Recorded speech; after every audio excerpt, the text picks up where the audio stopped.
Alright guys, so we're gonna be starting this video out after I've already went fishing, because I recorded the intro on the other phone that I have, but it won't allow me to airdrop the videos from the phone to my MacBook Pro.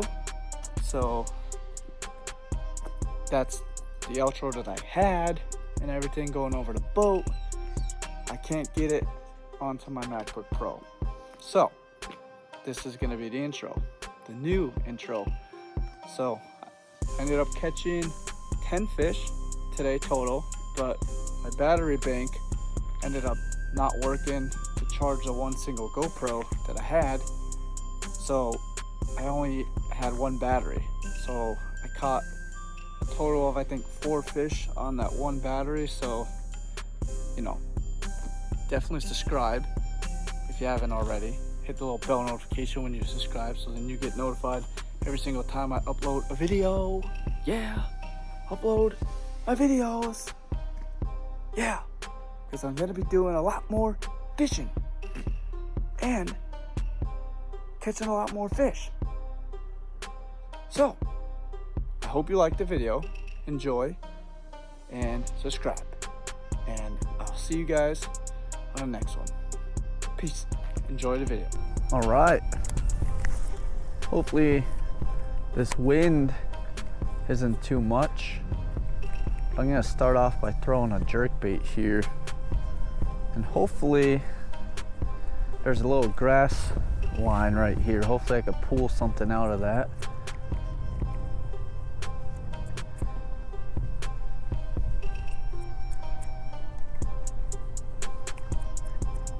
Would be nice. I know there's a lot of pickerel in this lake. Probably gonna end up catching one of them, I guarantee it. Water is about 50 degrees. Needed to get to about 60 for these bass to start really moving up shallow.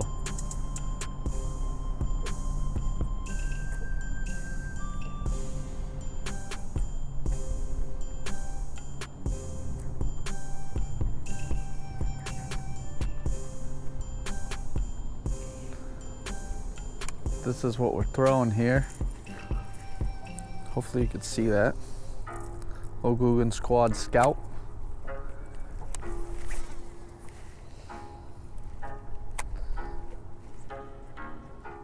Fishing this on a 6/8 medium rod.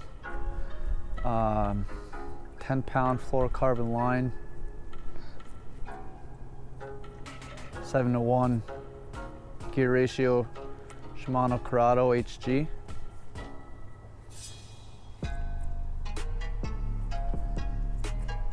Got my trolling motor on spot lock. Oop.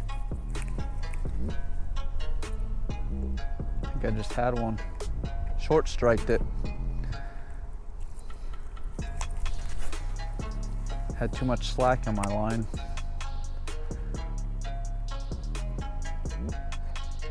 But I think this is the all-around perfect jerkbait setup.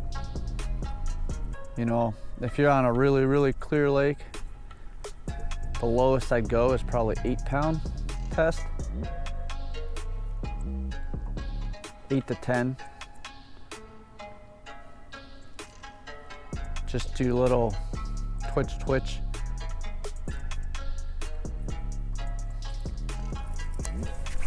And then what you really want to focus on is your pauses, because they mainly, for me, they always strike on the pause. So I try to do about like 5 seconds, and then I'll twitch it again.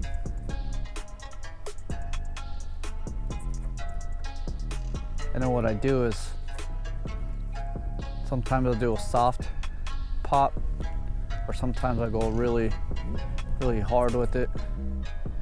Try to get a reaction bite out of them.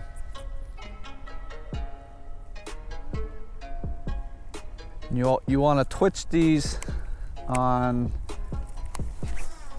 semi-slack line. You don't want your line to be tight. If you get it pretty slack, you'll get that good darting motion side to side. So I just leave a little bit of slack in my line. God, what a nice day today. It's just starting to get nice. It's like 65 right now. Just a little windy.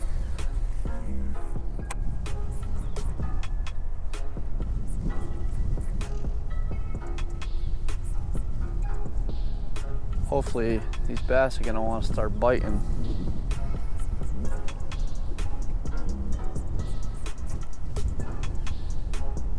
So if anyone's confused about line size, so if you're using fluorocarbon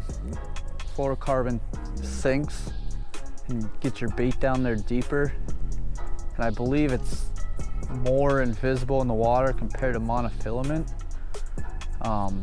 Rather than monofilament kind of doesn't get down as deep in the water column, it kind of doesn't float, but oh, there's a fish right there. Nice. Ooh, nice bass, nice bass, nice bass, nice bass. Nice, baby. Look at that. On the jerkbait. Look at that, boys. First bass on the GoPro today. It's a decent one. Probably a good, it's a pounder. Not great, but it's a bass. Let's see if we can catch another one. See ya, Jerry.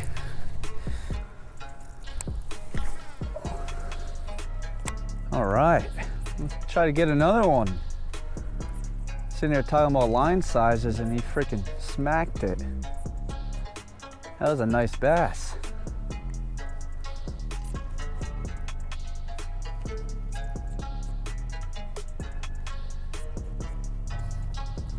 But anyways, I was talking about line sizes.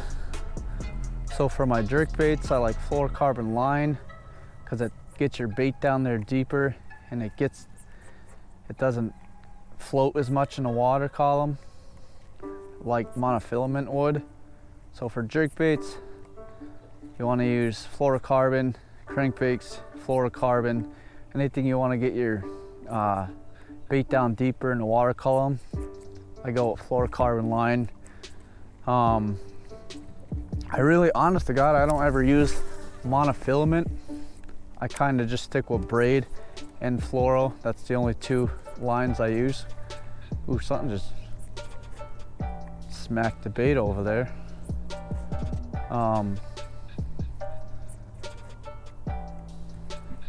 So yeah, fluorocarbon mainly for everything. Lipless crankbaits, jerkbaits, jigs. I use probably 15 to 20 pound fluorocarbon line if I'm flipping heavy cover, but if I'm flipping really heavy cover, I'll use straight braid. And the heavier the line size, so if you go from 10, 10 will get your bait down there in the water column deeper, but if you use 15 pound fluorocarbon line, it's not going to get your bait as far down as 10 pound fluorocarbon line would.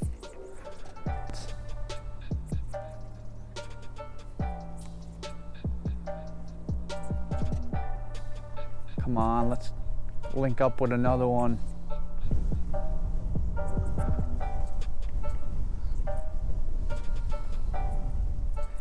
And this jerk, oh, there's one. There's another one. Nice. Oh, is that a pickerel? Oh, it's a pickerel. Get off there. Come on. Whee! Nope. Ah. Lots of these guys in here.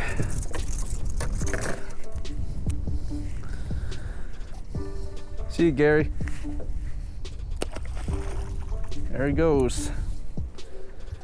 Second fish of the day on the Googan squad. Scout. Look at that sucker. Beautiful. Let's catch another one. My spot lock just turned off for some reason.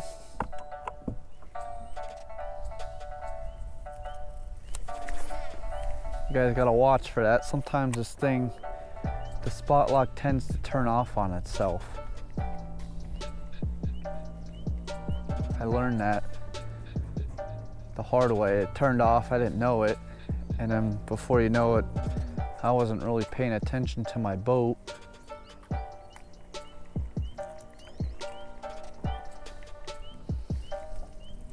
And it ended up in the rocks. So now I learned when this thing beeps like 3 times, it tends to be the spot lock turning off on it. I definitely plan on getting a bigger boat. There's one. It's a bass. Get in the boat. All right, fish number 3. I'll tell you what, guys, if you want to buy you a good jerkbait, go on Carl's Bait and Tackle and go buy you some Googan Squad jerkbaits. I've literally never caught more fish on a jerkbait than a Googan Squad. Not a big one, but definitely, hey, it's a fish. It's a good fish. And that's number 3 of the day. 2 bass, 1 pickerel. See you, Larry. If anyone fishes for walleye a lot, let me know in the comments below on what you use, because I definitely want to get into that a lot more. I've never actually targeted them, but I do tend to catch them randomly from time to time. And they are good eating. Love me some walleye.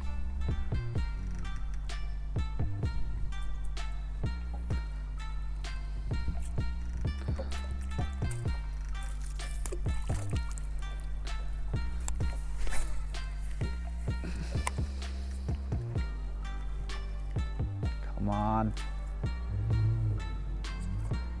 Also, for jerkbait fishing, you definitely want a small rod so it doesn't get in the way when you're, the water don't hit it when you're twitching it. It's not hitting the boat. So oop, there's one. Got one. Oh, it's a pickerel. It's another pickerel. Little bastards.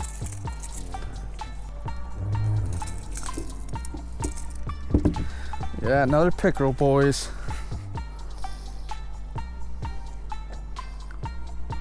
First one I ever caught, I thought they were like a little musky, but pretty cool looking fish. I love the design on them.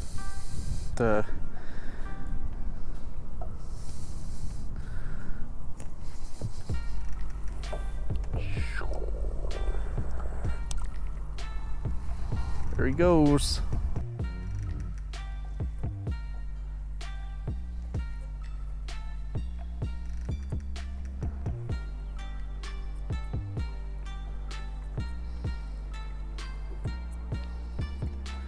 There's tons of pickerel in this lake, too many pickerel.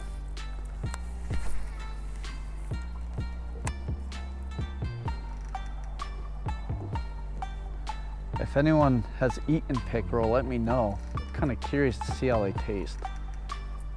They probably don't taste that great. All right, guys, so I've caught like 4 or 5 smallmouth off this ledge here, and then there's this point right here, and it goes into a big drop off over here, like real steep bank. I probably should have just showed you guys on video real quick. So yeah, I caught a couple smallmouth off of here, probably like 4 or 5. Trying to get another one to show you guys, but I think the bites died down, what I think I'm gonna do is try to switch baits, change up the color a little bit here, and see if I can get one to bite that. So let me see if I could show you guys. God, I hope that wind doesn't sound horrible on here. I'm gonna show you guys on the map here on what it looks like, so you can get an idea of why I picked this spot and why I'm fishing this spot. All right, so here's that point that is right here. So as you can tell, it's real shallow and then it drops off really steep. And what these fish are doing is they're holding up in this shallow spot, and I'm just throwing my jerkbait right along this deep edge line here, and they're just waiting for it and coming right off and smacking it. And so that's what I've been fishing, and I've caught 5 off of this ledge right here. So hopefully we can catch some more. And then all this purple stuff here, I program into, I hit this check mark, I program in the smart strike, go over to the fish, largemouth bass I put spring, I'm fishing midday, clear skies, it's windy, water level clear, and I hit execute search. And then what that does is it gives me these little purple spots on, you know, points to try to fish where bass would be sitting. So it's been working out fairly well, and I've caught at least 10 fish so far today on this nice lake. The skies ain't clear anymore, but that's where I've been fishing. So if you guys need to get a hummingbird helix, I suggest you get one. And this spot lock here has held me in this spot for about 30 minutes so far, and I've just been catching them along this ledge here. All right, guys, just got back from the lake. The freaking battery bank stopped working, so I couldn't charge my one single GoPro battery all day, so I only got whatever footage I got. If you made it this far in the video, definitely hit that subscribe button down in this corner or this corner. And when you hit that subscribe button, hit the little bell notification, so then you get notified every time I upload a video. So, subscribe, hit that bell notification, and stay tuned because there's going to be more fishing videos on the way. So, stay true to red, white, and blue, and keep fishing and never stop. See you guys on the next one. Peace.